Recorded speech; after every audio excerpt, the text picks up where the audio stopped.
In the vast expanse of Earth's history, where countless life forms have emerged and vanished, leaving behind only the fossilized remnants of their existence, there remain a select few discoveries that have left even the most seasoned paleontologists scratching their heads in bewilderment.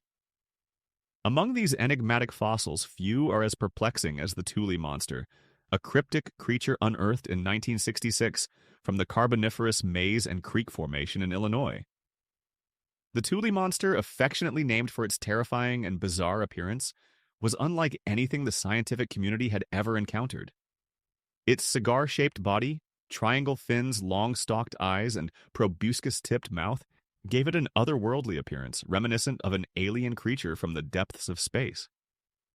The only solace in its horrifying visage was its small stature, with most fossils measuring under 35 centimeters or 14 inches in length.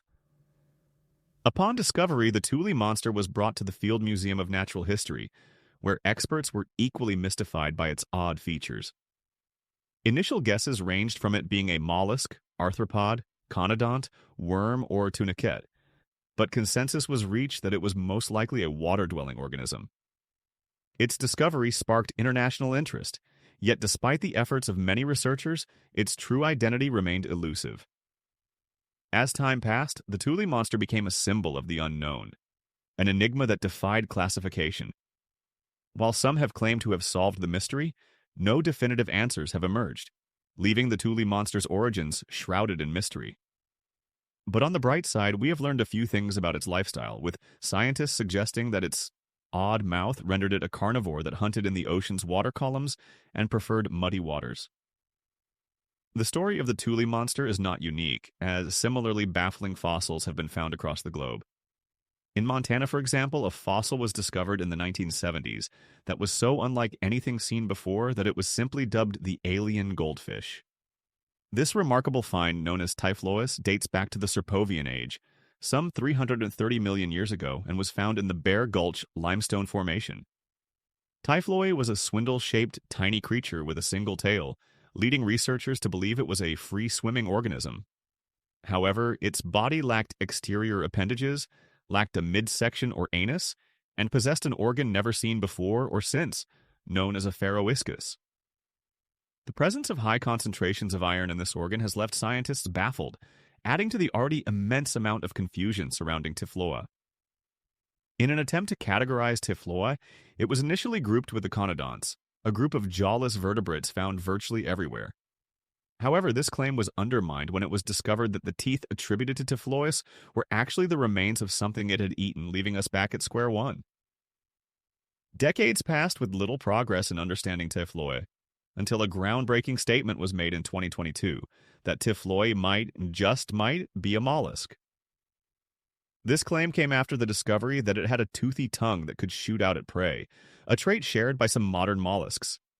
However, it has also been discovered that radulas, the tongue-like structures found in mollusks, have evolved independently in non-mollusks, making it unclear if this finding is definitive. The H and Y animals, known as Atachistus and Essamasia, respectively, are another pair of enigmatic fossils that have left researchers puzzled. Discovered in the same location as the Tully monster and the alien goldfish, these fossils have been given the nicknames the H and Y animals due to their distinct shapes. Atachistus, the H1, resembled the letter H with a strange growth in the middle, while Essamasia, the Y-shaped Essamasia, appeared more tamed in appearance but has been problematic taxonomically. Atachistus is believed to have been a colonial animal that grew throughout its life, evidenced by specimens of varying sizes and shapes. Its limbs, if they can be called that, are still a mystery, with researchers guessing it may have fed on free-floating particles and organisms. Essamasia, on the other hand, bears strong similarities to sea anemones but has features not found in the group, such as bilateral symmetry, a complete gut, and a butt. This has left researchers unsure of what it was, with the only certainty being that it was a water-dwelling animal with a large slit-like mouth between its so-called arms. The Cambrian period, some 541–485 million years ago, is known for its abundance of strange and unknown life forms. One such genus that emerged during this time was Nemolthus, a creature that resembled a cross between Elden Ring's boss and a tree made of flesh. Its openings at the top were reminiscent of something an alien might live in, while its body was covered in endless amounts of grasping tentacles and rows of spines. In life, Nemolthus was covered in organic matter-filled biological windows that varied in size and shape, from circles to hearts to hexagons and beyond. It could adjust its size based on its environment and was known to dwell in the abyss. Despite its terrifying appearance, its true identity remains unknown, as it was too complex to have been a coral. The Ediac biota is a group of fossils from the Ediac period, which transpired between 635 and 538.8 million years ago, and represents the first time when fossils depicting macroscopic life became common. Many weird and basically unknown things lived during this time. However, one of the stranger genera to emerge was Nemolthus, a being that is essentially the combination of some of the most horrifying traits ever. The Franzvillian biota is another enigmatic group of fossils, dating back to the Ryan period some 2.1 billion years ago. In Gabon, Africa, scientists discovered a large area of black shell deposits containing strange structures that resembled discs, tubes, string of pearls, and even flowers. The structures have been a source of debate, with some arguing they were not alive but rather inorganic pyrites or artifacts of diagenesis. However, recent studies suggest that they were indeed fossils, enriched with zinc, a possible sign of eukaryotic metabolism. The mystery of these ancient fossils continues as we struggle to understand their true nature and how they fit into the grand tapestry of life on Earth.